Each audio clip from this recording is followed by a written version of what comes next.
Somos una mayoría social y de consenso que luchamos todos contra el franquismo. ¡Mucho! Somos una multitud furiosa en contra de las privatizaciones, del popó y de los fascistas. Estamos aquí a favor de la sanidad pública, los derechos de los trabajadores y los accidentes laborales. El antifascismo es un clamor masivo de toda la población. Ah, no este botón, este.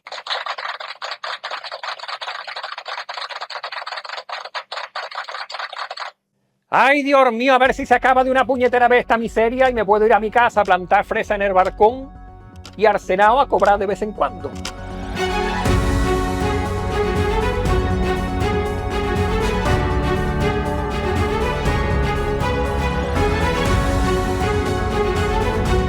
Perros de Chernóbil muestran una evolución acelerada y se postulan como gobernadores en la región. Tortuga fornipitadora salva de la extinción a su especie a base de polvorones. Descubren en un autobús de Brasil a Michael Jackson vivo. Desde nuestros estudios centrales en Pafos, Chipre, para toda la comunidad hispanohablante de Georgia, estos son los Minutos del Odio, con Fabián Cebarrio y el auspicio de la Fundación Francisco Franco y Bill Gates. Buenas noches y bienvenidos a los Minutos del Odio, el informativo semanal de Fake News para machirulos heteropatriarcas opresores. Por cierto, los vecinos están en obras y estoy grabando esto un poco antes porque quiero ver el Festival de Eurovisión. ¡Ay, pero qué poco intelectual eres! ¡Cancelo mi suscripción! A lo que iba, que no pienso parar si de fondo oyen ustedes martillazos o gritos de obrero en búlgaro. ¿Que podría enviarles a unos gitanos a partirles las piernas? Sí. ¿Voy a hacerlo? No, porque a estas alturas mi amor por los Minutos del Odio es el mismo que se profesa a un hijo tóxico y feo al que arrojarías sin miramientos por la roca Tarpeya, pero que sabes que te va a dar de comer cuando seas viejo. Así que, ajo y ajo. Bueno, fíjense si seré yo un analista político de AliExpress que Antonio I el Taur me la ha colado sin despeinarse. Y era relativamente fácil de pillar. Todas las cartas estaban sobre la mesa bien a la vista. Pero cuando les digo que el PSOE va 6 pasos más allá de todos los mortales, me refiero a cosas como la crisis de los ratones zombies del crucero de lujo. Algunos entonces nos recomendaron ignorar esa llamada. Unos pocos nos lo exigieron. Y otros, que suelen opinar sobre cualquier cosa, guardaron un silencio interesado y se pusieron de perfil. Como si en ese barco no viajasen también compatriotas españoles. No sé a qué asesor de los 10.000 que tiene Antonio se le habrá ocurrido la maniobra, pero ha sido realmente admirable. Brillante. Con la gente todavía acojonada cada vez que alguien estornuda a su lado en un avión, aparece un virus de nombre atractivo y amenazante en un barco y Borbonia se ofrece a resolver el problema. Mira qué generosos somos, qué preparados estamos. En realidad bastaba con meter a los desgraciados de los pasajeros en una bolsa de plástico y mandarlos a cada uno a su casa o encerrarlos en una caja. Pero el gobierno ha aprovechado esta memez para montar un circo mediático de primera magnitud y la jugada le ha salido espectacular. Lo que hemos visto todos es un despliegue de medios cuidadosamente orquestado para que aquello pareciera el desembarco de Normandía. EPIs propios de Chernóbil, mayoretes cojas, confeti mojado, una banda de música desafinada y todo para trasladar a un centenar de tíos acojonados a sus respectivos destinos, una operación con la dificultad organizativa de un torneo de petanca, pero con una logística que te hace creer que el gobierno más preparado de la historia está haciendo frente él solo, contra viento y marea, a una versión especialmente dañina de la peste bubónica que diezmaría a toda la población europea de no ser por su cuidadísima planificación. Creo que en momentos como estos, aún más si cabe, debemos sentir el orgullo de ser españoles. Porque España cumple, siempre cumple. Primero con los suyos, a los que atendemos, pero también con el resto del mundo a quienes socorremos. Algunos dirán que el episodio de Londius caerá pronto en el olvido, pero yo no estoy de acuerdo. Creo que va a ser recordado durante años. ¿Se acuerdan de aquella conjunción planetaria histórica de Leire Pajita? Pues eso, tan henchidos de orgullo han quedado que el tema les ha servido incluso para meter pullitas con Vito Quiles, Aldama y casi Franco y Primo de Rivera. Señoría, cada oveja con su pareja. El Partido Popular con sus referentes, el señor Vito Quiles y el señor Aldama, y el Gobierno con los suyos, con el director general de la Organización Mundial de la Salud, con el presidente de la Comisión Europea, la presidenta, para trabajar en un dispositivo que ha sido elogiado por todo el mundo por su profesionalidad y por su rigor. Gracias. Y lo peor es que el popó, como yo, ha mordido el anzuelo. Porque bastaba con apuntarse a la verbena y decir que ponían a disposición de la salud pública todos los recursos disponibles y que sin ellos nada de todo eso habría sido posible y toda la península habría acabado diezmada por zombies del apocalipsis con el pito pequeño. Porque no sé si lo saben, pero el antivirus al parecer reduce el tamaño del carallo. Pero no. Clavijo berreando como un niño pequeño y el popó cerrando filas y diciendo como Calimero que todo es una injusticia. Circunstancia que fue aprovechada, obviamente, por el gobierno en un alarde de planificación geopolítica admirable para pedirle que dejara a los mayores y que no ponga en peligro la salud de la población mundial con sus torpezas. En fin, la mayor polémica que ha conseguido forzar el gobierno de Canarias es centrarse en que el gobierno central pasó por encima de él como una apisonadora, algo que por algún oscuro motivo no hizo en La Dana, por ejemplo. Llega el momento, las lanchas empiezan a sacar de allí a los pobres desgraciados, una corte celestial de ministros, funcionarios, sanitarios, vicetiples, correveidiles, chupatintas y arrimados, acude a las inmediaciones y como no tienen nada que hacer, se dedican a hacerse selfies como si estuvieran en un bodorrio. Y aún así, a pesar de todos los esfuerzos por mostrar el eficacísimo despliegue de medios del Estado, se les colaron imágenes, bueno, no sé cómo interpretarlas. ¡Ay, mi pena, que me quema el alma! Con las palmas flojitas voy cantando mi dolor. Alguna mácula ha habido, sí, como ese informe que envió el gobierno central al Canario asegurando que no había positivos cuando había uno. Pero ya les digo que en general ha sido como trasladar ovejas al matadero. En la verdad sea dicha, puestos a montar un circo, creo que todo habría sido mucho más divertido si en Borgoña estuviera de ministro el que está en Hungría. Véanlo en todo su esplendor. No me digan que no confiarían en alguien así la salud de sus conciudadanos. Mio amore, espresso macchiato, per favore. Y antes de continuar, que luego me olvido, un seguidor llamado Eduardo me pide que felicite a Amparín, ya que el domingo pasado fue su onomástica y está algo enfermita. Así que, mucho ánimo Amparín y felicidades. Y ahora no me escriban todos para que felicite a todo el mundo, que si no, no acabamos nunca. Bueno, a estas alturas los andaluces están votando para elegir a Juanma Moreno el próximo presidente de Andalucía, con dos dudas roedoras en el ambiente. La primera, si va a revalidar la mayoría absoluta o va a tener que ceder inmigración y toros a Vox. La segunda, si el descalabro de la Chara de la Guadaña va a ser épico, monstruoso, terrorífico o solo abracadabrante. Y no hace falta acudir a las encuestas, basta con tantear el ambiente en la feria de Jerez. Vean ustedes cómo estaban las cosas en la caseta del PSOE y cómo estaban en la caseta de enfrente, del Popó. Por si fuera poco, la prensa azul le ha sacado a la Chara de la Guadaña imágenes de su nido de amor en Cabo de Gata con el expresidente de la SEPI en un timing pluscuamperfecto para sacarlas. Este lunes se celebraba el último debate de candidatos en Canal Sur y resulta increíble que la mujer más poderosa de la historia de Borgoña, con las pencoletas peladas de discursos, mítines, ruedas de prensa, comparecencias, tertulias y debates, haya cometido este desliz histórico. Mis condolencias primero y en primer lugar a las familias de Jerónimo y Germán. Todo el país se conmociona ante situaciones de este tipo. Los accidentes laborales tienen que ser una prioridad, por supuesto. Hay trabajadores que fallecen por el simple hecho de ganarse la vida y por tanto todos tenemos que aliarnos contra esa lacra de los accidentes laborales. Cuenta la leyenda política más famosa de la televisión moderna que, en el primer debate televisado de la historia entre Nixon y Kennedy, Nixon apareció pálido, sudoroso, cejijunto, ojeroso, recién salido del hospital, mal afeitado y con cara de funcionario atrapado en agosto en una oficina sin aire acondicionado. Kennedy, en cambio, parecía un actor de Hollywood, relajado, bronceado, seguro y telegénico. Al parecer, ese debate hizo perder las elecciones a Nixon.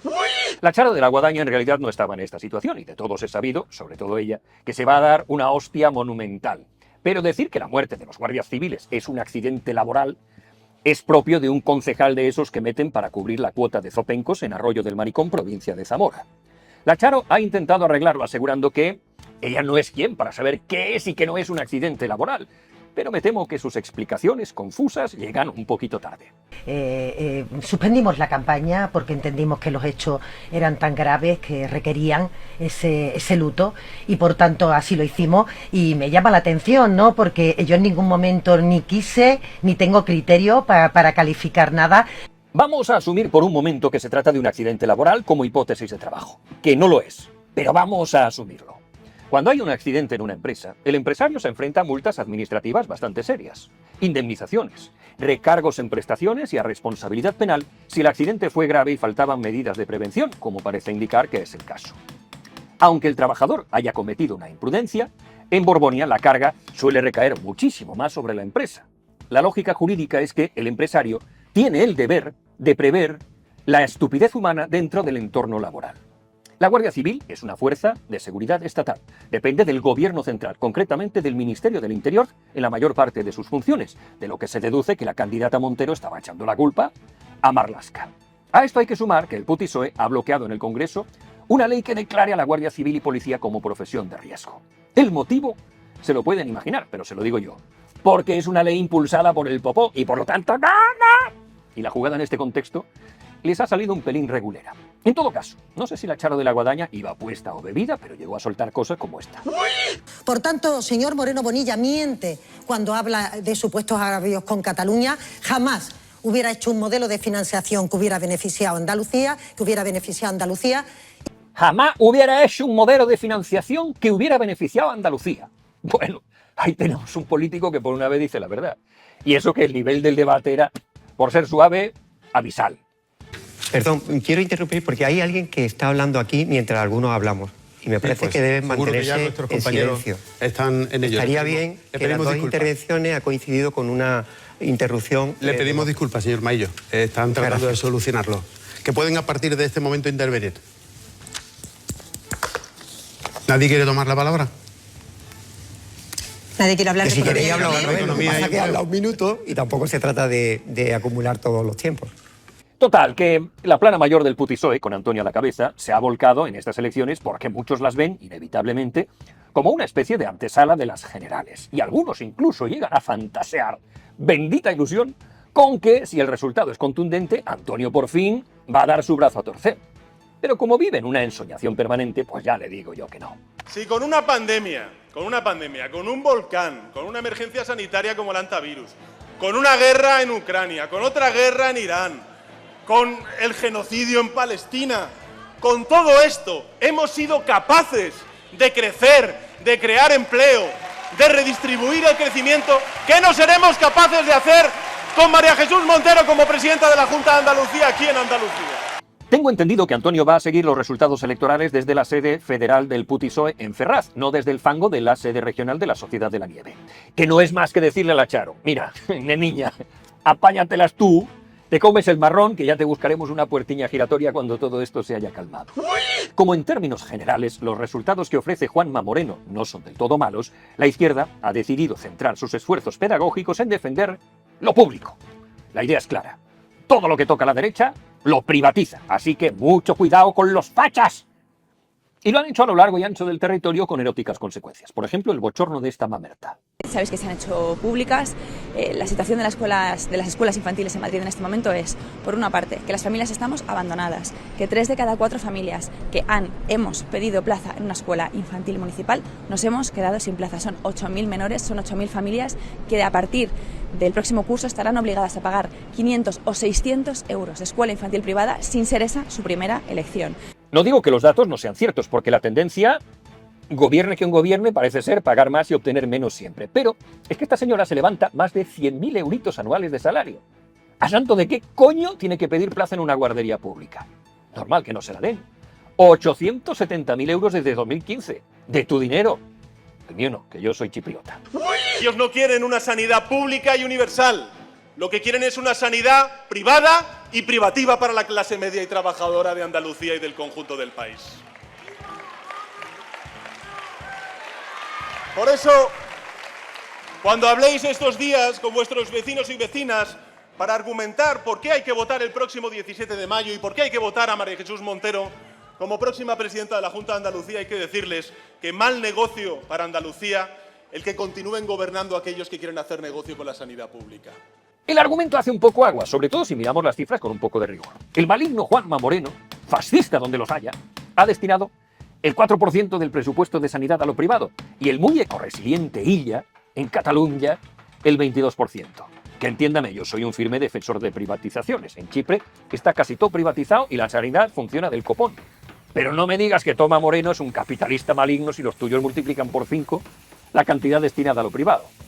Tal es el nivel de desesperación socialista que esta semana hemos visto ni más ni menos que a Chávez, el Chávez de los Eres, condenado inicialmente a 9 años de inhabilitación por prevaricación, plantado delante de un cartel que dice «Defiende lo público». Me sorprendió una persona que se da de moderado y yo creo que muchas veces la moderación es simplemente en el señor Moreno, es pues una impostura. Bueno, pues la tibieza con la que se ha tomado el PSOE la muerte de los guardias civiles en el Estrecho, y que no es más que fruto de la indefensión que tienen las fuerzas de seguridad del Estado frente a los narcos, está pasándole factura una y otra vez. Al funeral no acudió Marlaska por problemas de agenda, tenía otras cosas que hacer, ir al peluquero o acudir al aniversario del intermedio. Así que, en cuanto lo tuvieron a tiro, nunca mejor empleada la expresión, en la jura de bandera de la Guardia Civil en Baeza, ocurrió esto. Pensar la muerte en acto de servicio de Germán y de Jerónimo. Y lo entiendo porque yo también estoy dolido. Permitirme, estoy rabioso.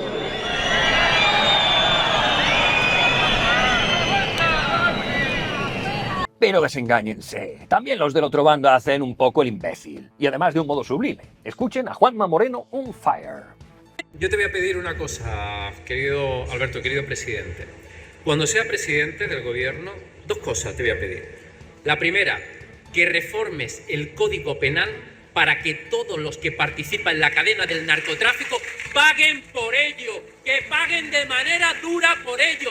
Ya está bien de que se rían de nuestros cuerpos y fuerzas de seguridad. A ver, Meurulillo, está bien que muestres indignación por el accidente laboral y que lo explotes a tu favor porque, a ver, te lo puso en bandeja. Pero de ahí a pedirle a Feijóo que tenga mano dura con los narcotraficantes. Con los narcotraficantes. A lo mejor no les suena a Feijóo, pero les dejo una foto para que le pongan cara. Es este señor. Juanma Moreno al final de la campaña ha sacado todo el arsenal de campechanería propio de un político de derechas en campaña, con abrazos a monjas, tullidos, vacas, yéndose de tapas e incluso cantando una especie de decha luminosa sobre la digna tierra de Andalucía, su gente, su paisaje y su inigualable gastronomía. También ha cantado el candidato de Adelante Andalucía, José Ignacio García.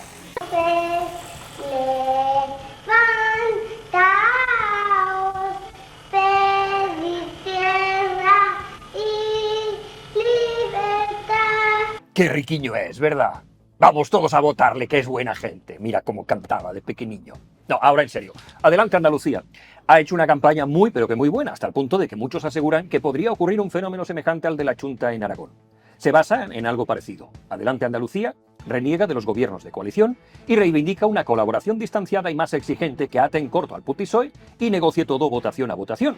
Y como el resto de la purria izquierdosa está rendida a los perjúmenes de Antonio I el eflúvico, parece ser la alternativa a la izquierda de la izquierda que reclama el pueblo. La mejor, la más eficaz. A ver, putos más que putos. Nadie me ha comprado publicidad esta semana y me pilláis en un momento crítico. Porque con toda la exposición mediática, Jessica se ha vuelto exigente y ha subido las tarifas. Va de estrellita. Así que para compensarlo os voy a recomendar que compréis de una puta vez el libro de este desgraciado. La balada de Soy Cowboy. Y que sepáis que de cada venta yo me llevo 40 céntimos. 40 míseros céntimos. Y una chupipaja me está cobrando mi sobrina 40 pavos. Así que no tenéis que demanaros mucho el seso para entender que necesito que compréis el puto libro en masa. Bangkok, fornipicio, misterio, sexo lésbico, lírica, desgarradora belleza y giros argumentales que te dejarán temblando las pencoletas. Compra el puto libro y financia una feliz chupipaja a tu furro favorito. ¡Puto! La mejor, la más eficaz. Y mientras tanto, Alemania está descubriendo quién es Antonio I el administrador y lo ha descubierto con horror mediterráneo. Como les conté la semana pasada, España habría usado unos 10.000 millones de los fondos COVID europeos para tapar agujeros del Estado en vez de transformar el modelo productivo. Es esa expresión burocrática que sirve para todo y para nada. Bruselas imaginaba robots, innovación, hidrógeno verde y startups futuristas. Y España vio venir las pensiones, la seguridad social y el humo saliendo del motor del coche estatal, así que abrió el capó y echó dentro los billetes europeos como quien rellena de agua un radiador gripado. Los alemanes hablan de escándalo de primer orden. Aquí probablemente acabaría resumido en una comparecencia de 3 horas, 7 tecnicismos administrativos y un todo se hizo conforme a los mecanismos de flexibilidad financiera contemplados en el marco europeo. Pero todo parece indicar que Antonio I ha metido en Borbonía en otro problema administrativo innecesario, porque además todo parece indicar que con esos fondos europeos se ha pagado a Huawei, que está vetada en la Unión Europea por meter sus putrílagas narices donde no la llaman. Y bueno, hablando de Huawei, Donald Trump se ha ido a China, no sin antes calificar de basura infecta la propuesta de paz de Irán. En algún momento, el hombrecillo naranja tendrá que devolverle la hospitalidad a Xi Jinping, y por el bien de Occidente, espero que para entonces hayan resuelto el problema mayúsculo en el que se han metido intentando pintar de azul el estanque de Lincoln. Lo del lago es uno de esos embolaos en los que se mete Trump porque un día de madrugada se le ocurre una idea brillante que se convierte en su obsesión personal. Resulta que decide, de la noche a la mañana, que el lago no es bonito, no es dino, y tiene que tener un color azul de bandera de Estados Unidos. Que menos mal que no decidió que tenía que ser dorado. Adjudica la obra a toda prisa a una empresa afín a su total confianza, pasándose la licitación por el forro de sus huevos naranjas, y resulta que la obra está resultando una chapuza. Ni siquiera consiguen que el tono azul de la bandera de Estados Unidos sea consistente, y además no va a estar lista a tiempo para el 4 de julio. Y bueno, cuando las obras resultaron ser una mierda pinchar un palo, el tío va y dice que no conoce a la empresa adjudicataria de nada. Publica una foto de Venezuela, formando parte de Estados Unidos, hace caca en un váter dorado y se va a China. Según a quien consultes, la cumbre entre los malos y los peores ha salido brutalmente bien o humillantemente mal. Lo que sí es cierto es que todas las estampas que han llegado tienen una interpretación claramente propagandística y muestran la quinta esencia, el paroxismo de la horterada de los regímenes autoritarios. No han faltado los niños con banderitas, las cenas de gala, los empujones entre machotes, las banderas de 1 kilómetro cuadrado y militares con un palo por el culo. Y obviamente los pequeños gestos que tienen muchas interpretaciones, como la ausencia de Xi Jinping Cuchifritín a la llegada del Air Force One, que fue recibido por ministros de cuarta fila, mientras el hombrecillo naranja hacía esfuerzos desesperados por no caer rodando por la escalerilla como una patata mustia. A esto hay que sumar que Xi Jinping Cuchifritín llegó a decirle a la cara a Donald Trump que su país está en decadencia. No sé ustedes, pero todo esto me ha olido al dueño que le da con un periódico los morros a su cachorro meón. Mire, si no acabaron a hostias, casi me doy con un canto en los dientes. Donald Trump fue acompañado por la florinata empresarial useña, y la conducta de Elon Musk deja bien claro por qué no lo invitaron a la isla de Einstein. No puedo dejar pasar 2 historias paralelas ocurridas esta semana y que hablan de la censura en los tiempos del cólera. La primera tiene como protagonista, ya podían irse a tomar por el culo con la obra esta. La primera tiene como protagonista a John González, un divulgador económico bastante conocido en X por publicar gráficos y análisis sobre pensiones, impuestos, vivienda o demografía, que ha cerrado su cuenta después de varios días de polémica y acoso personal relacionados con su trabajo fuera de redes. El propio John ya había dejado caer que estaba hasta los cojones de que ciertos debates acabasen mezclándose con su vida privada y la de su familia. Poco después, desapareció su cuenta de más de 70.000 seguidores, llevándose por delante años de publicaciones sobre economía y gasto público que incomodaban a bastante gente.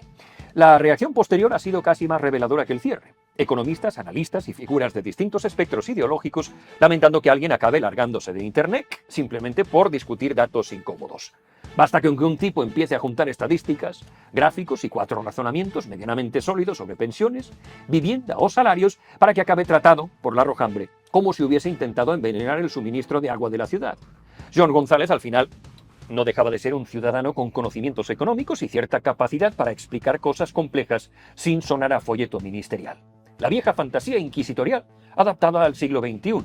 Ya no basta con discutir lo que dices, ahora hay que comprometerte la nómina, la reputación y, si es posible, la tranquilidad mental.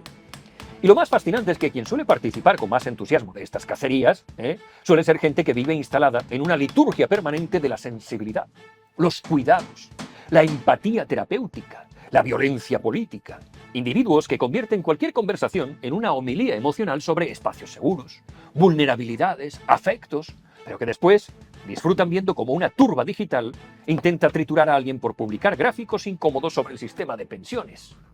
Lo verdaderamente inquietante es el incentivo que deja este tipo de episodios, porque cuando expresar opiniones razonadas puede terminar derivando en campañas personales o laborales, el anonimato deja de parecer cobardía y empieza a parecer higiene mental básica. Al final, John González no era un ministro, ni un multimillonario, ni el portavoz de un gran partido, era simplemente un señor con gráficos en Excel y tiempo libre. Y quizá ahí reside la parte más humillante del asunto para muchos aparatos políticos y mediáticos. Que un individuo aislado, armado con datos y una cuenta de Twitter, haya logrado explicar ciertos problemas económicos de tal forma que han jodido a las personas correctas y con más claridad e impacto que organizaciones enteras llenas de asesores, presupuesto público y departamentos de comunicación. La segunda historia que tengo que contarles relacionada con la censura es la expulsión indefinida y hasta diría que difusa de Vito Quiles o la cólera de Dios y Bertrand Mandingo del Congreso de los Diputados por armar bulla. Algo que, por cierto, no ha ocurrido en 50 años de democracia. Y es que este miércoles la mesa del Congreso, con mayoría, obviamente, del PSOE y Sumar, decidieron impedirles temporalmente el acceso al Congreso como periodistas. El motivo fundamental es que ya no los aguantan más. Ambos acumulan 12 expedientes en total que se cristalizan en acusaciones de altercados, persecución a diputados y periodistas, boicots en ruedas de prensa, insultos, grabaciones no autorizadas y hostigamiento que dificultaría, al parecer, el trabajo parlamentario.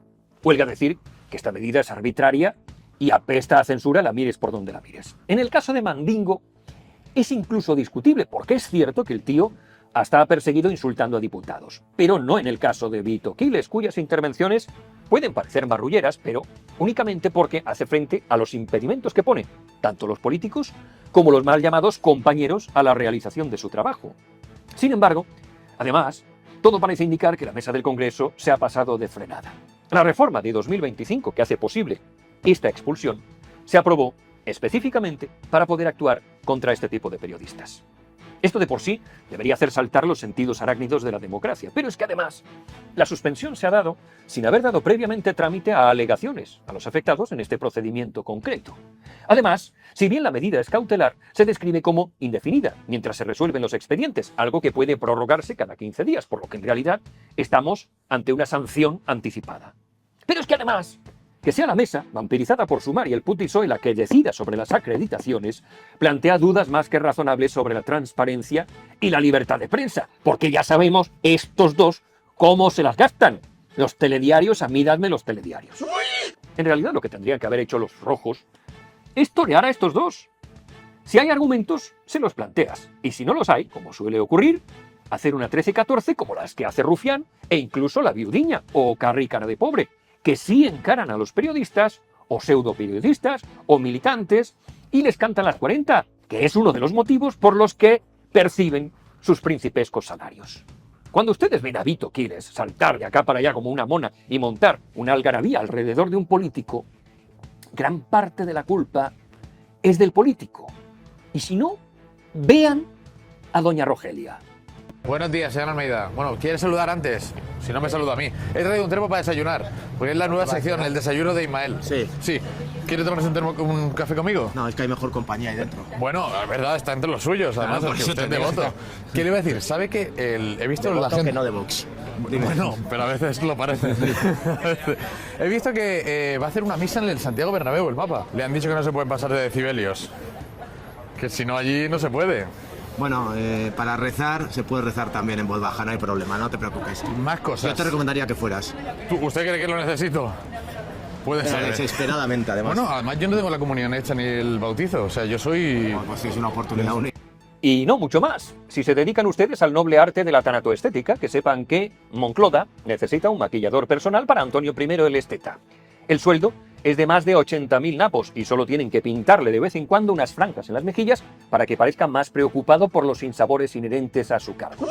Si notan ustedes la factura de la luz más cara, no se preocupen, es para pagar las carreteras y los hospitales. Y es que la rebaja del IVA que habían aplicado por lo de la guerra ya no tiene sentido, porque la guerra ya no tiene efectos inmediatos en el bolsillo del contribuyente y por lo tanto a ti qué más te da. Y una noticia esperanzadora. La librería Hijos de Santiago Rodríguez, considerada la librería más antigua de España, llevaba 176 años resistiendo de pie. Había sobrevivido a una guerra civil, a la miseria de la posguerra y hasta a aquel delirio colectivo del pangolín y los nasobucos. Nunca había echado el cierre, hasta que la realidad moderna y las políticas económicas del PSOE, que suelen matar más negocios que las bombas, la dejó contra las cuerdas. Entonces lanzaron una petición de ayuda y ocurrió algo hermoso. En apenas 13 días, la sexta generación de libreros consiguió reunir los 60.000 euros necesarios para tapar las deudas más urgentes tras entrar en preconcurso de acreedores. Durante 2 semanas, miles de personas decidieron demostrar que todavía queda gente en este pútrido mundo capaz de gastarse dinero en salvar una librería en vez de otro cargador magnético para el móvil. Quiero pensar que algún pedidillo de los que recibió será de mi nueva novela, La balada de Soy Cowboy, que estará a la venta en todas las librerías de Borgoña dentro de 10 días. Quiero pensar que esta noticia nos insufla esperanza, porque demuestra que todavía existen personas capaces de movilizarse para salvar algo que ni les da dopamina instantánea, ni descuentos, ni envíos en 24 horas, ni nada parecido. Una librería de 176 años logró más apoyo emocional que muchas instituciones modernas. Y eso significa que, bajo toda la chatarra digital y el cinismo contemporáneo, aún quedan seres humanos ahí fuera que entienden el valor de conservar un pedazo de memoria antes de que el mercado lo convierta en otra franquicia más de yogures helados. Y nada más. Mientras estoy editando esta mierda, Chiprito está seguramente ganando el Festival de Eurovisión, que a mí personalmente me entusiasma. Yo soy intelectualmente superior a ti porque no sé ni qué es el Festival de Eurovisión. Cancelo mi suscripción. Esta edición cuenta con la peculiaridad de que España ha perdido una vez más y sin necesidad de presentarse. ¡Cuánta vulgaridad! Y seguro que me dejo muchas noticias en el tintero, pero ya están ustedes para reprochármelo con furia porcina en los comentarios. Lo cierto es que estoy hasta los cojones de todos nosotros. Hasta aquí los minutos del odio de hoy. Recuerden ustedes perder elecciones, ir a rendir pleitesía al lago, montar teatrillos para la galería, censurar al disidente, coman gusanos, sean resilientes, ecosostenibles y planchen de madrugada. En definitiva, sean subnormales. Un abrazo con arrimón de pito. ¡Viva México, cabrones! ¡Sí se puede!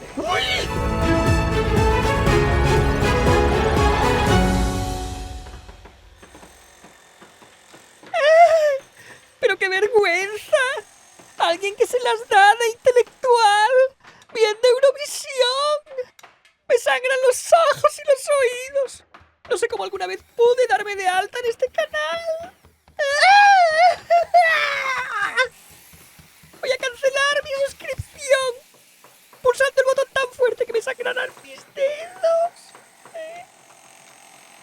Mis dedos delicados y dulces. Pero ¿cómo es posible defraudarme tanto como ser humano? No puede ser. Ay. Es que es como si me dice que le gusta Sasha Grey. O Arévalo.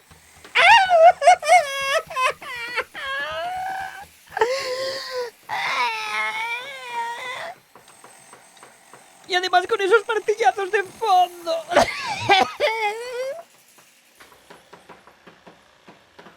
¿Cómo puede someternos a esa tortura? ¡Uy! ¡Y el cerdo! ¡El cerdo! ¿Cuánto mucho? Tranquila. Es normal. No, pero fue usted. Pero es normal.